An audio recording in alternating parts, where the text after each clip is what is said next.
Hey guys, today I want to answer a question that was left on my Instagram. I read and answer every single comment that's left on any of my media outlets because I love hearing about you guys and hearing from you guys. And this person asked me to make a video about my mobility work. Basically, what I do for my flexibility and how I stretch and all that.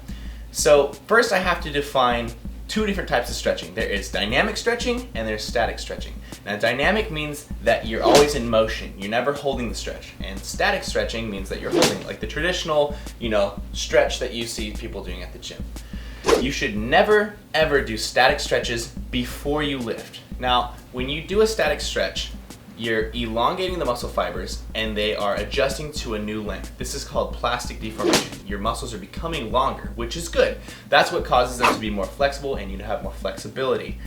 But when you do that, they adjust to this new length and they have a weaker contractile force. They cannot contract at the same strength. You're actually losing about 20-30% of your strength from that plastic deformation for the next maybe 2, 3, 4 hours after that stretch. But if you do dynamic stretches, you can warm yourself up, warm your tendons and your ligaments up without losing that strength. Now I'm just going to show you the stretches that I do personally. This is not necessarily the best stretching routine or the perfect one for every single person. This one is just what I do because that's what the question was about. What do you do for your stretches? So first I'm going to show you legs, and legs is the only time that I actually do the dynamic stretches before my workout. I don't actually do any dynamic stretching for shoulders or chest or back or anything like that unless I'm feeling a bit of a pain or I'm feeling like I need to do that. But usually I'm nice and limber already, so I don't need to do those dynamic stretches. So first I'm going to show you guys legs, and then I'll show you guys the static stretches for back, buys, chest, and triceps. So now I'm just going to talk you through what we're doing. Right now this is a dynamic stretch before you do your first leg exercise. Now what I'm doing is I'm kicking my foot up as high as I can, trying to keep it straight, and this is stretching out my hamstring. Remember, you're trying to get it as high as you can so that you can get a dynamic stretch in it. You're not trying to hold these stretches. The next one is for the quads, and it kind of looks like a skate push. I'm just kicking my foot back as far as possible, feeling the stretch in my quad, and trying to kind of keep my knee down and pull my feet up really high. This next one will have people staring at you, but it's for your groin, and it's really good before you do deep squats or deep leg presses. You're just bringing your knee up and then rotating it out to the side, back down, and then repeating. I take it back. This one will have people staring at you. Basically, you're just pop locking and dropping it. Essentially, you're just going as low as you can, kind of bouncing right there and getting your glutes and your groin and your knees all ready for the movement. Okay, so now we're moving on to static stretches. These are the ones that you want to do after you lift, not before.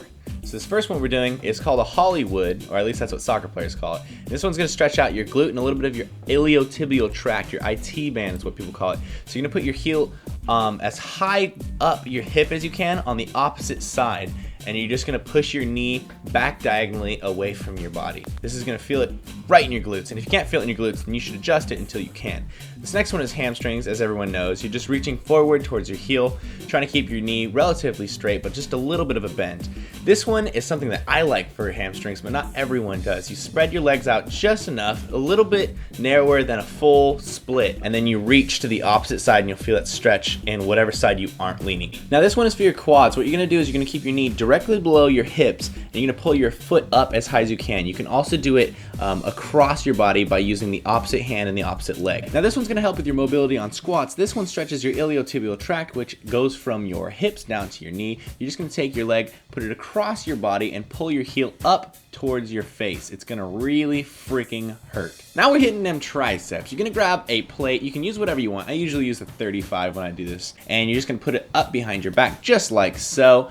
And you want to keep your elbow close to your head. That's gonna make it so that you can feel it in your triceps. You want to just hold it for 16 seconds. You are holding all these stretches for 16 seconds, by the way. Next, we're moving on to biceps. Now what you want to do is you want to make your elbow and your shoulder just about the same height. Maybe your elbow just a little bit higher than your shoulder, and twist your torso until you can feel it in your biceps. Now we're hitting our lats. Now you can do this with a handle in front of you or above you, but what you're gonna do is you're gonna grab it and you're gonna essentially try to pull your back away from your elbow. That's how you want to think about it. You're gonna have to adjust this and figure out how you're gonna hit your back correctly, because it's different for everyone. I'm a tall dude, it's different for shorter dudes. Now, a lot of people avoid chest stretching, but you need to do it. You're gonna put your elbow above your shoulder and you're just gonna twist your torso until you can feel it stretching your pec. This is another one where you're gonna have to figure out how it works for you. So thanks for checking out my video, guys. I hope this kind of gives you an idea of what stretches you should do after your workouts, and you should always stretch after your workout. I know it's kind of a bitch, you're all pumped and you wanna go flex in the mirror, or you just wanna go home and eat Chipotle or whatever, but you need to stretch, because when you stretch, you become more limber, you actually build a better shape and definition to your muscle, and the next time you hit whatever muscle group that is, you're gonna get a better pump and you're gonna be stronger. Believe that. All right, lift heavy or you'll die, Mirin. Team Beyond the Week, play the dubstep.